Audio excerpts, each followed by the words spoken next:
പതിവ് പോലെ ഇഞ്ചി വെളുത്തുള്ളി പച്ചമുളക് കറിവേപ്പിൻ്റെ ഇല സവാള എല്ലാം കൂടി വഴറ്റി മസാലപ്പൊടികളെല്ലാം ഇട്ട് ജസ്റ്റ് വെളിച്ചെണ്ണയിലൊന്ന് വറുത്തെടുത്തിട്ടുള്ള ചിക്കനും കൂടി ഇട്ട് നല്ലതുപോലെ ഒന്നും കൂടി വഴറ്റി നമുക്ക് അടച്ചു വെച്ച് ഒന്ന് വേവിച്ചെടുക്കാം. പിന്നെ ഞാൻ ചെയ്തൊരു പണി ഇതേപോലെ വാഴയില ഒരു പീസ് എടുത്തിട്ട് ഇതേപോലെ ഒന്ന് വാട്ടിയെടുത്തിട്ടുണ്ട്. ആ വാട്ടിയെടുത്ത വാഴയിലോട്ട് നമുക്ക് ഈ ഒരു കറിക്കൂട്ടൊന്ന് ഇട്ട് കൊടുക്കാം. എല്ലാ മസാലകളും ചിക്കൻ പീസുകളും എല്ലാം ഇട്ട് വീണ്ടും ഒരു ചെറിയൊരു വാഴയിലയും കൂടി വാട്ടിയതിന് ശേഷം ഇതിന് മേലെ വെച്ച് എങ്ങനെയൊക്കെയോ ഞാനിത് കെട്ടി ഒതുക്കി വെച്ചിട്ടുണ്ട്.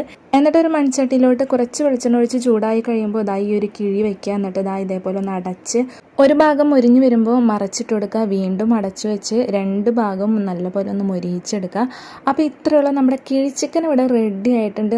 ഈ ഒരു വാഴയില വാട്ടിയതിൻ്റെ ആ ഒരു സ്മെല്ല് ഒരു രക്ഷയില്ല കേട്ടോ. ടേസ്റ്റ് എനിക്ക് ഫീൽ ചെയ്തത് ആ ഒരു വാഴയിലയിൽ വാട്ടിയതിൻ്റെ ആ ഒരു ടേസ്റ്റ് വ്യത്യാസമുണ്ട്.